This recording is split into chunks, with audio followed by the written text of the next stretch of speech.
إذن في ختام هذه الفعاليات ديال الأيام الثقافية والفنية والرياضية التي عرفتها مدينة بني ملال من 1 إلى 8 في الشهر الجاري. بطبيعة الحال كيف ما غادي نتبعوا بعد لحظات النشاط الأخير، وهو تقديم مسرحية جوجات لفرقة محمد الجم. إذن كنقول بأن هذه الأيام الحمد لله عرفت واحد النجاح كبير، واحد الإقبال متميز من طرف الجمهور وساكنة بني ملال.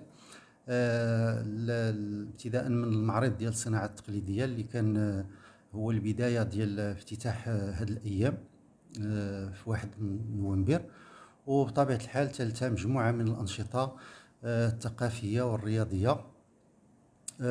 كان كذلك يوم الأحد الماضي السباق على الطريق الترايل ديال عين سردون، اللي كذلك تميز ب واحد النجاح كبير، وأن الفرق أو المتسابقين الأوائل كانوا كلهم تقريبا من جهة بني ملال خنيفرة.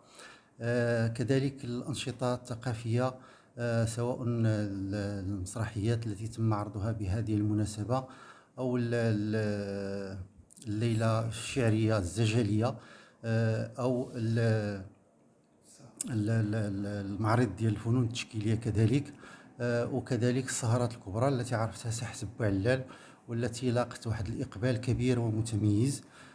كيف ما تابعته كان بطبيعة الحال في البرمجة كانت هناك فرق تراثية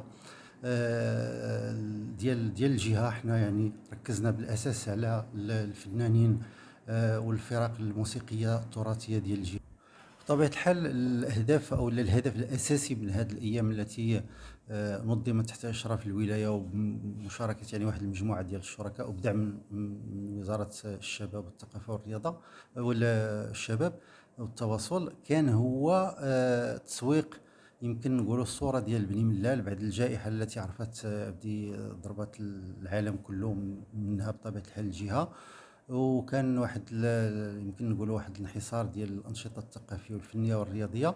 الهدف كان هو إذن إعادة الحياة لهذه الأنشطة الثقافية والفنية والرياضية والتسويق للصورة ديال بني ملال بعد الإنجازات المهمة اللي تعرفتها في ميدان التهيئة بالخصوص في المنطقة السياحية ديال منتزه عين سردون.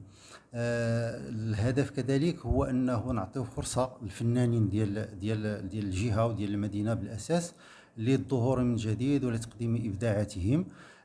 كذلك كان الهدف بالخصوص من المعرض ديال الصناعة التقليدية هو إعطاء الفرصة والمجال للمنتجين المحليين في مجال الصناعية التقليدية بشكل عام والمنتوجات المجالية لتسويق منتجاتهم والتعريف بها، وإتاحة الفرصة كذلك لهم للتلاقي والتذاكر في شؤون يعني ديال الصناعة التقليدية بشكل عام والمنتوجات المجالية.